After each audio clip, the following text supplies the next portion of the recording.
काया के रोग से मुक्त। एक बात और आपसे कहेंगे, उतारिएगा।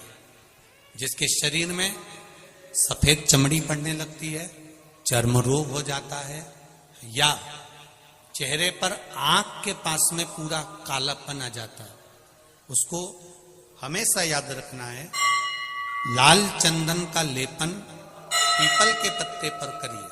काय पर करना है? पीपल के पत्ते पर लाल चंदन का लेपन करिए। लेपन कर कर सोमवार की अष्टमी के दिन उसको लेपन कर कर वापिस निकाल कर शंकर भगवान पर उसका धीरे धीरे त्रिपुंड बनाकर लेपन करना प्रारंभ करिए। जब आप त्रिपुंड बनाकर लेपन करना प्रारंभ करें, उसके बाद उस चंदन को जो सोमवार की अष्टमी है तब निकाल कर लिया है और निकाल कर लाकर उसको डब्बी में रख लें। उस चंदन का प्रयोग चर्म रोग के स्थान पर थोड़ी थोड़ी मात्रा में करना प्रारंभ करें, पानी के साथ मिलाकर। परंतु उस चंदन को केवल 6 से 7 दिन में प्रयोग करिएगा, ज्यादा नहीं।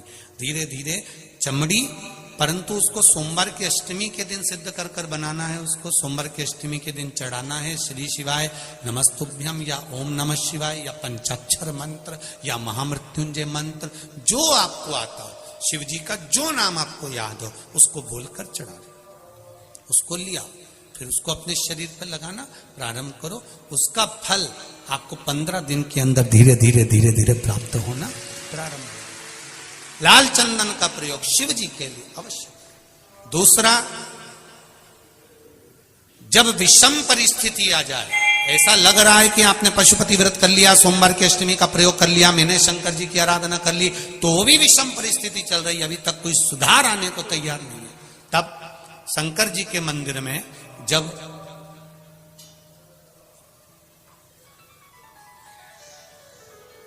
बेलपत्र चढ़ाने के लिए आप जाएं, तब प्रयास करिएगा कि बेलपत्र को, अशोक सुंदरी का स्थान सबको मालूम है ना?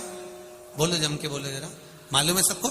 अशोक सुंदरी वाली जगह पर बेलपत्री को डंडी वाली जो जगह है जहां से पानी बहकर जाता है उधर रखना। उसी बेलपत्री को वापिस उठाना है।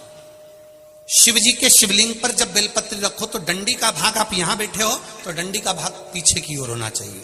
शिवलिंग जैसे ये है तो डंडी का भाग पीछे की ओर, उसको रखकर 7 लोटा जल भगवान शंकर पर समर्पित कर दीजिए, अपने भाव को रखते हो। अगर विषम परिस्थिति चल रही है, आपने पशुपति व्रत कर लिया, सोमवार के अष्टमी का कर लिया, उसके बाद भी कार्य नहीं हो रहा, अटक रहा है किसी कारणवश, कोई फाइल मोटी है, थोड़ा समय लग रहा है, तो 7 लोटा जल का प्रयोग करें।